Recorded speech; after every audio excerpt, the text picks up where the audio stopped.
러시아 대통령이 대체할 수 없다는 것. 가장 최근의 파업. 약 한 달 전 우크라이나는 러시아 내부에 지옥의 폭풍을 일으켰습니다. 주요 에너지 사이트를 제거했습니다. 석유 인프라 등 가서 우리 비디오를 확인하세요. 그 파업에 대해 더 알고 싶다면, 그리고 이 비디오를 즐겼다면 군대쇼를 구독하는 것을 잊지 마십시오. 더 많은 커버리지를 위해 우크라이나가 푸틴의 전쟁 계획을 어떻게 망치고 있는지 장거리 전략으로, 그리고 언제나처럼 시청해 주셔서 감사합니다. 러시아는 몇 년을 보냈다. 군사 인프라 구축. 하지만 3인조 스트라이크에서 우크라이나는 순식간에 모든 것을 파괴했습니다.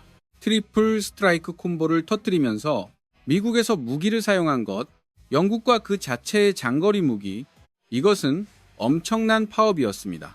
기록적인 수의 러시아 무기, 지도에서 지워졌습니다. 그리고 푸틴은 결코 그들을 되찾지 못할 것입니다. 그리고 우크라이나에 따르면 이것은 훨씬 더 자주 일어날 수 있습니다. 동맹국의 작은 도움의 손길이 있다면 우리가 먼저 파업을 다룰 것이다. 그런 다음 키예프가 믿는 바를 설명하겠습니다. 앞으로 더 많은 기록을 깨는 데 도움이 될 수 있습니다. 3월 9일 키예프 포스트 3펀치 콤보에 대한 심층 보고서 발표. 우크라이나가 러시아에 인도한 것. 3월 6일부터 3월 8일까지 시설에 대한 3인조 파업. 러시아가 세운 것. 우크라이나의 점령지에서 절대적으로 러시아의 장거리 드론 전략 해체. 필수 사이트를 제거하여 푸틴의 샤이드형 공격용 드론 사용. 이것은 우크라이나가 궁수를 쏜 사건이었다. 화살을 쏘는 것보다 드론을 원천적으로 제거하기로 결정하면서 그들을 가로채려고 하기보다는 러시아가 그들을 해고한 후, 그리고 그 모든 것의 가장 좋은 부분, 우크라이나가 새로운 무기 중 하나를 출시했습니다. 가장 강력한 무기 중 하나와 함께 미국과 영국이 전달한 것. 이러한 파업이 일어나게 하기 위해 먼저 우크라이나의 도네츠크 지역으로 향합니다. 푸틴이 침략을 시작한 이후로 그의 목표, 수십억이 있기 때문에 적지 않은 부분에서 수조가 아니라면 그 지역의 광물부 달러. 도네츠크는 엄청난 파업으로 흔들렸다. 3월 7일로 이어지는 밤에 건물 인테리어가 날아갔습니다. 2차 폭발 트리거, 화재 진압 및 산업 건물 파괴. 도네츠크 공항 근처. 첫 번째 파업 중 우크라이나의 목표. 우크라이나 군대가 주장하는 장소였습니다. 러시아가 사용하고 있는 것.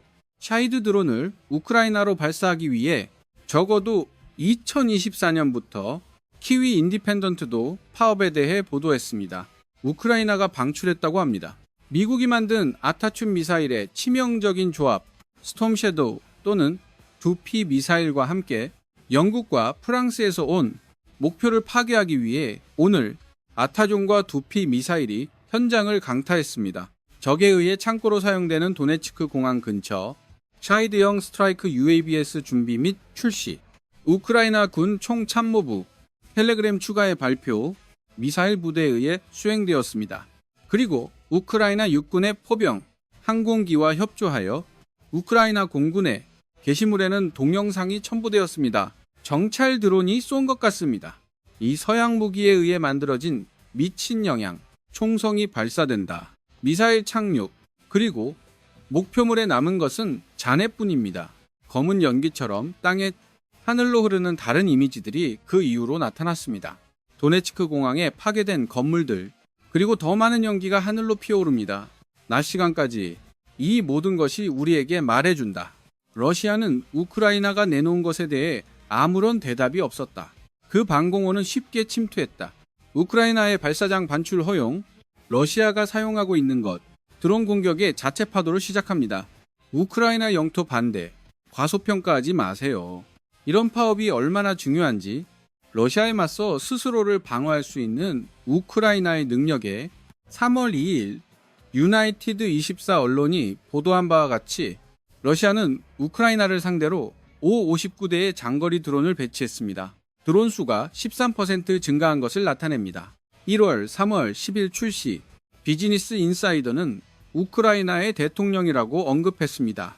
보로디밀 셀렌스키는 다음과 같이 주장했습니다. 우크라이나는 57영명 이상의 샤히드를 상대해야 했습니다. 또는 샤히드, 러시아가 도시에서 발사한 드론 유형, 푸틴이 침공한 이후 인프라와 군대, 대략 평균일 187대 이상의 드론에 해당합니다. 우리는 크기를 보았다. 그리고 러시아 드론 공격의 규모, 2025년 중반부터 극적으로 증가, 그 숫자를 염두에 두고 우크라이나의 게임 계획이 무엇이었는지는 분명합니다. 첫 도네츠크 파업으로 발사장을 꺼내면 당신은 러시아의 샤헤드 드론 발사 능력을 최소화합니다. 스톰 섀도우 사용, 그리고 에이탁 QMS 미사일 또한 충격이 너무 심했다는 것을 의미합니다. 러시아가 조만간 사이트를 수리하지 않을 것이라고, 물론 이것은 그렇지 않습니다. 러시아를 위해 테이블에서 샤헤드 드론을 꺼내십시오. 하지만 그것이 의미하는 바는 푸틴의 군대가 발사장을 잃었다는 것입니다. 그것은 목표물에 더 가까웠다. 러시아가 치고 싶어하는 것, 그것이 가진 거의 다른 어떤 것보다 샤헤드 드론은 더 먼 거리를 이동해야 합니다. 그리고 더 많은 여행이 더 많은 기회를 더합니다. 그 드론을 꺼내기 위해 그들이 어떤 피해를 입히기 전에 러시아는 도네츠크 파업을 인정했습니까? 우리 모두 본 것 같아. 러시아 선전 플레이북의 충분한 플레이, 그 질문에 대한 답을 알기 위해 러시아 국방부 모든 샤헤드 발사장에 대해서는 언급하지 않았습니다. 연기 속에 올라가는 도네츠크에서 명백한 증거에도 불구하고 우크라이나가 무엇을 해냈는지 보여줍니다. 국방부가 말한 것, 우크라이나 드론 132대, 러시아 방공호가 격추되었다고 주장합니다. 러시아의 여러 지역에 걸쳐 도네츠크 공격 당일 밤 사마라를 포함한 지역, 볼고그라드와 사라토프, 도네츠크에서 너무 멀리 떨어져 있는 모든 것들, 러시아가 평소 드론 잔해물 변명을 꺼내기 위해 효과가 있었을 것이 아니라 스톰 섀도우 그리고 미사일을 부착합니다. 우크라이나의 드론보다 훨씬 큰 분화구를 남깁니다. 우리는 변명으로 갈 때 사용할 수 없다고 생각합니다. 러시아는 아무 일도 없었던 척합니다. 푸틴은 모래에 머리를 파묻은 타조입니다. 그의 꼬리 깃털이 타는 동안, 그리고 우크라이나는 그와는 거리가 멀었습니다. 또는 도네츠크에 있는 그의 군대, 우크라이나는 소매에 2번의 스트라이크를 더 가졌습니다. 이 파업의 세 번째, 점령지의 또 다른 지역을 쳤다. 너무 힘들어서 푸틴이 양배추에 울고 있을 것입니다. 계속 지켜봐 주시면 정확히 이유를 말씀드리겠습니다. 이 세 번의 스트라이크 중 두 번째는 우크라이나가 해낸 것, 우크라이나가 어디를 쳤는지 알 수 있을 것입니다. 우리가 당신에게 말하는 것을 기반으로 우리가 다룬 첫 번째 스트라이크, 도네츠크의 첫 번째 공격 물결이었습니다. 다음은 두 번째 물결입니다. 또한 도네츠크를 목표로 삼았습니다. 우크라이나가 3월 8일에 발사한 이 두 번째 물결, 국내에서 개발된 새로운 종류의 무기를 특징으로 합니다. 우크라이나가 만든 것, 특히 이러한 유형의 공격에 대해 펠리컨이 날아갔어요. 그리고 그것은 톡 매쉬 공장에 대혼란을 일으켰습니다. 도네츠크 점령지에서 공항 서쪽의 위치, 우크라이나가 서부 미사일로 산산조각이 났다는 것, 이 공장이 타격을 받기 불과 몇 시간 전, 일출의 이른 시간에, 그리고 그것과 함께 유지보수 및 자재보관 시설 이동, 푸틴의 군대가 사용했을 가능성이 높습니다. 샤헤드 발사장을 지원하기 위해 우크라이나는 일찍 공격했다. 아직 더 많은 피해를 입었습니다. 초기 이미지, 도시의 중부 및 북부 지역에서 기록, 검은 연기를 보였다. 수백 미터 하늘로 솟아 산업지역에서 키예프 포스트는 다음과 같이 덧붙인다고 보도했습니다. 현장 근처의 목격자, 두 번의 대규모 폭발을 들었다고 보고됨. 그것은 의미, 우크라이나가 사용한 무기가 얼마나 강력한지 있었음에 틀림없다. 이것은 표준 장거리 드론 공격이 아니었다. 우크라이나가 러시아에서 출발하는 것을 본 적이 있습니다. 점령지에서 과거에 여러 번 우크라이나가 2OKH 메시를 꺼낼 때 사용한 무기, 큰 화재를 일으킬 만큼 강했습니다. 키예프 포스트는 이렇게 말합니다. 일부는 샤이브스를 저장하는 데 사용되었다고 주장합니다. 우크라이나는 2차 파업으로 끝나지 않았습니다. 3월 8일에 이어졌습니다. 토크메스에 대한 두 번째 공격과 함께 원한다면 더블탭, 그리고 너무 강력했던 것, 2차 폭발을 일으켰다는 것, 1차 파업의 여파로 키포스트는 근처 주민 한 명이 촬영한 영상을 추가합니다. 3층 산업 건물을 보여줍니다. 그 공격으로 중심이 완전히 파괴되었습니다. 무너진 정면 모든 잔해, 그리고 건물에서 떨어진 잔해들 모두 강력한 폭발과 일치했습니다. 그것은 드론에 의해 만들어지지 않았다. 펠리컨에 의해 만들어졌습니다. 우리는 그것이 왜 그렇게 중요한지 다룰 것입니다. 잠시 후. 하지만 우리가 하기 전에 펠리컨 미사일의 사용은 모든 것을 바꿉니다. 이것이 우리가 군사쇼를 만드는 이유입니다. 헤드라인뿐만 아니라 전체 사진을 제공합니다. 동영상에서 가치를 얻고 있다면 구독을 누르십시오. 그리고 당신이 커브보다 앞서 있는지 확인하십시오. 그래서 펠리컨은 왜 그것이 중요한가? 우리는 당신에게 말함으로써 그것에 빨리 대답할 수 있습니다. 펠리컨은 탄도미사일입니다. 그러나 아타니처럼 우크라이나가 가지고 있는 탄도미사일입니다. 자신을 창조했습니다. 동일한 유형의 파업에 제한되지 않습니다. 우크라이나가 수행하는 것, 서부 미사일 무기고로 우크라이나가 스톰 샤도우 또는 에타캄스를 사용할 때 발사되기 전에 허가를 받아야 합니다. 펠리컨은 그렇지 않다. 일단 목표물이 시야에 들어오면 우크라이나는 강하고 빠르게 칠 수 있습니다. 러시아가 조금이라도 눈치채기 훨씬 전에 다가오는 길에 그것이 우리가 토크마시 시설에서 본 것입니다.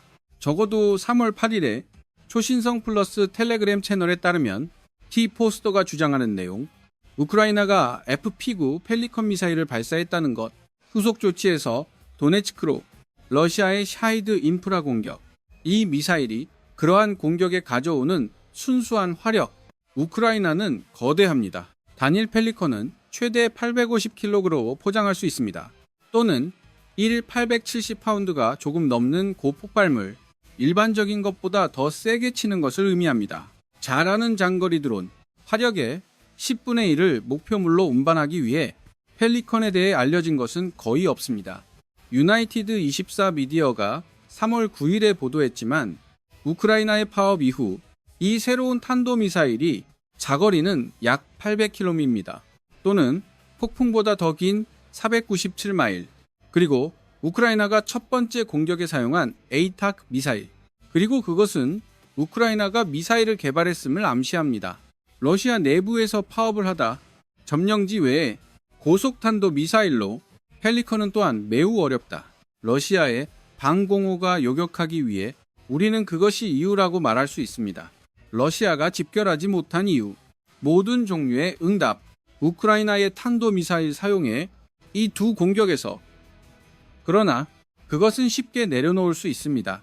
제한된 방공망이 남아있는 러시아로 루안스크에서 우크라이나는 그것이 파괴되었다고 주장합니다. 거의 330 러시아 방공 시스템. 푸틴이 침략을 시작한 이후, 그리고 그 파괴의 엄청난 규모, 파업으로 결실을 맺기 시작했다. 우크라이나가 방금 턱시메에서 완료한 것과 같습니다. 더 쉽게 풀릴 수 있지만 이것은 요점을 벗어났습니다. 두 번째, 도네츠크 파업의 헤드라인. 우크라이나는 현재 자체 탄도 미사일을 보유하고 있습니다. 그리고 만약 미사일 제조사가 파이어 포인트는 믿어야 한다. 탄도 미사일입니다. 그것은 모스크바만큼 깊숙이 칠 수 있다. 그리고 그건 그렇고 우크라이나는 말 이상의 타격을 입었다. 두 번째 공격 중 우크라이나의 특수작전 부대 운영자도 참여했다고 추가. 특수작업 중 그것은 파괴를 초래했다. 판티어 S1 방공 시스템 3인조, 그것은 경로를 덮고 있었다. 우크라이나의 미사일이 사용했다는 것. 걱정 마. 우리가 노가웃 타격을 받고 있어. 하기 전에 세 번의 펀치 콤보 중 추측을 하고 싶은 사람이 있습니까? 러시아가 우크라이나의 두 번째 공격을 어떻게 인정했는지에 대해 24시간 이내에 샤이드 시설에 대항하여 당신이 대답했다면 그렇지 않았다. 그럼 잘했어. 러시아 국방부가 모을 수 있는 모든 것, 약한 주장이었다. 우크라이나의 드론 중 적어도 114대를 격추했습니다. 오버 도네츠크 크림, 볼고그라드, 칼루가와 크라스노다르. 러시아는 또한 우크라이나 항공기를 파괴했다고 주장합니다. 파업 중에 관찰한 것, 해당 주장을 뒷받침할 독립보고서가 없습니다. 러시아가 항공기를 치지 않았을 가능성이 있습니다. 너무 바빴다. 샤이드의 불타는 유고를 다루는 그런 일을 하고 그것이 우리를 데려옵니다. 우크라이나 파업 조합의 세 번째, 몇 가지 힌트를 남겼습니다. 이 파업이 일어난 장소에 대해 우크라이나는 노바제나 마을을 겨냥했습니다. 점령당한 크림반도에서 거의 같은 시간에 차이드 시설을 파괴하고 있다고, 이번에는 도네츠크에서 우크라이나는 마을 근처의 해군 항구 사이트를 강타했습니다. 무장한 경비정을 파괴한 곳, 병든 흑해 함대에 대한 또 다른 샷입니다. 그것은 바다를 완전히 통제하지 못했다. 함대의 이름을 알려주는, 그러나 훨씬 더 중요한 것은 우크라이나는 또한 키로 오브세스코의 비행장을 강타했습니다. 러시아의 군대가 사용한 것, 우크라이나의 오리온 중공격 드론을 발사하기 위해 모두 우크라이나가 4개의 관제소를 제거했다고 말했습니다. 이 강력한 드론을 위해 크림반도에 대한 공격에서 발사장 자체 타격과 함께 키포스트 보고서 플러스 도네츠크에서 본 것처럼 우크라이나는 크림반도에서 2번 강타했습니다. 3월 6일 키예프 인디펜던트가 보도했습니다. 우크라이나의 장거리 드론이 다시 공격했다는 것을 그들은 생산 워크숍을 시작했습니다. 이에프파토리아 항공기 수리 공장에 콘센트는 펜시스의 한 켤레를 치는 것뿐만 아니라 말합니다. 젠코이의 방공 시스템, 크림반도의 북부 지역에 있는 곳, 우리는 여기서 패턴을 보기 시작했습니다. 도네츠크에서도 상영되는 작품입니다. 우크라이나는 방공 시스템을 꺼내고 있습니다. 공격하고 싶은 곳 가까이 해당 시스템이 오프라인 상태가 되면, 그리고 금고, 우크라이나가 필요로 하는 공중회랑이 구축되었습니다. 미사일과 강력한 드론이 날아갑니다. 이 접근 방식인 것 같습니다. 3인조 공격을 가능하게 한 우크라이나가 성공하는 것을 본 적이 있습니다. 지난 며칠 동안, 그리고 매번 우크라이나는 러시아를 희생시키고 있다. 방공 시스템에 수백만 달러, 스트라이크 후속 조치만 러시아의 장거리 전략을 무력화시키는, 그리고 아리안 드론은 하늘에서 제거되었습니다. 그들의 발사장이 연기 속에 있기 때문에 이는 우크라이나 수비수에 대한 압박이 적다는 것을 의미합니다. 그리고 압력이 적다는 것은 그 수비수들이 중요한 작업에 집중할 수 있음. 지상에서 러시아 군인들을 상대하는 것, 그것만으로도 충분한 이유가 될 것입니다. 우크라이나가 이 3번의 파업을 수행했습니다. 나라가 할 수 있는 모든 것, 장거리 드론 위협을 완화하기 위해 푸틴의 야만적인 세력이 제시, 우크라이나에 좋다, 그리고 적어도 이 중 하나가 파업한다는 사실, 탄도미사일을 사용하여 수행되었습니다. 그것은 우크라이나에서 지어졌습니다. 국가가 미래를 준비하고 있다고 말합니다. 장거리 전략, 그것은 다른 사람에 의해 지시되지 않습니다. 그리고 그것이 러시아를 강타하도록 허락할 것입니다. 그 어느 때보다도 더 세게. 하지만 다른 흥미로운 것이 있습니다. 우크라이나의 최근 해트트릭에 대해, 그것은 서부 미사일과 관련이 있다. 우크라이나가 핵심 게시물로 사용한 설명, 아타쿰스와 스톰 샤도를 사용한 파업이라고 합니다. 처음으로 표시, AFU는 영국 폭풍 그림자를 사용했다고 주장했습니다. 그리고 미국은 아탄용을 복잡한 공격으로 만들었습니다. 다른 말로 과거 우크라이나의 이러한 무기 사용, 그들이 고립된 상태에서 발사되는 것을 보았습니다. 그들의 목표에 대항하지만 이번에는 우크라이나는 서방 미사일을 사용했다. 장거리 드론과 함께 더 복잡한 유형의 공격에서 러시아가 하려는 것을 모방한 것입니다. 샤이드와 미사일 공격이 결합되어 아마도 러시아 국방부는 진실을 말하고 있을 것입니다. 수백 대의 드론에 대해 그것이 격추되었다고 주장했다. 우크라이나의 미사일이 목표물에 도달함에 따라 그 드론은 특정한 목표를 가지고 보내졌을지도 모른다. 러시아의 남은 방공망을 혼란스럽게 하는 것, 초점을 어딘가에 배치하도록 강력한 미사일의 부품 외에 주요 사이트를 향해 줄지어가고 있었습니다. 점령당한 도네츠크와 크림에서 그 추측을 위해, 그러나 푸틴과 그의 친구들은 질문을 할 것입니다. 이 모든 일이 어떻게 일어났는지에 대해, 그리고 왜 러시아는 우크라이나의 미사일을 막을 수 없었다. 우크라이나의 미래에 대해 당신은 우리가 당신에게 말한 것을 기억할 것입니다. 우크라이나가 믿는 바를 설명하겠습니다. 그것은 필요하다. 장거리 타격으로 더 많은 기록을 깨기 위해 우크라이나는 이미 여러 번 분명히 밝혔습니다. 더 많은 서부 미사일, 러시아의 주요 군사 노드로 이어집니다. 우크라이나가 3월 6일부터 8일까지 한 일, 작은 샘플일 뿐입니다. 그것이 푸틴에게 가할 수 있는 고통의 그리고 족쇄가 제거되면 그의 군대, 더 많은 미사일 결합, 파업에 더 이상 제한이 없습니다. 우크라이나가 수행할 수 있는 것, 서양 무기 사용, 우크라이나가 미사일을 돌리는 데 필요한 모든 것이 될 것입니다. 폭풍 그림자처럼, 그리고 아타뉴, 데미지 딜러에서 진정한 게임 체인저로, 불행하게도 우크라이나는 집단 서부는 여전히 망설인다. 미국, 영국에 대한 요청에도 불구하고 프랑스와 심지어 독일도 우크라이나가 사용한 미사일 제공자, 우리가 다룬 파업 중 적어도 하나는 더 이상 나아가는 것을 경계합니다. 그들은 러시아와의 긴장을 고조시키고 싶지 않다. 그래서 그들은 미사일을 공급하지 않을 것입니다. 충분한 양으로 우리가 이미 본 것보다 훨씬 더 심각한 피해를 입히기 위해 우크라이나가 삼키기 어려운 알약입니다. 그러나 그것은 더 많은 것을 계속 추진할 것입니다. 그리고 펠리컨의 발전과 함께 기타 장거리 무기, 그것은 또한 그 나라의 일부 사람들을 보상할 것입니다. 허술한 것으로 보기, 서부 확장의 지원은 우크라이나의 마음에 있습니다. 데이비 카이레이첸코에 따르면 포브스의 3월 10일 기사에서 그리고 장거리 캠페인의 확장, 바로 우리가 우크라이나에서 보게 될 것입니다. 2026년으로 더 깊이 들어가면서 키라첸코가 지적합니다. 우리는 이미 우크라이나의 파업을 보았다. 미, ücüzükme 깊이 또는 올해 러시아까지 거의 807마일. 그는 우크라이나가 지금 러시아를 공격하고 있다고 덧붙였습니다. 자신의 영역으로 더 깊이 더 많은 힘을 포장하는 무기 사용하는 장거리 드론보다 과거에 수백만 달러가 투자되었습니다. 국내 미사일 산업으로 그것은 열매를 맺고 있다. 방금 러시아를 파괴한 펠리컨과 같은 무기로 더 많이 올 것입니다. 더 많은 서양 미사일을 포함하는지 여부, 우크라이나의 희망 여부에 따라 푸틴이 통지되었습니다. 러시아가 가진 모든 것, 우크라이나에서 0마일 이내에 있습니다. 이번에는 표적이 되었습니다. 샤이드 시설이었습니다. 우크라이나의 점령지에서. 하지만 다음에 우크라이나의 국산 탄도미사일, 그리고 드론 크루즈 미사일 하이브리드, 러시아 내부에서 더 큰 먹이를 찾을 수 있습니다. 지금 우크라이나는 습관을 들이고 있는 것 같습니다. 푸틴의 전쟁 기계의 일부를 꺼내는 것,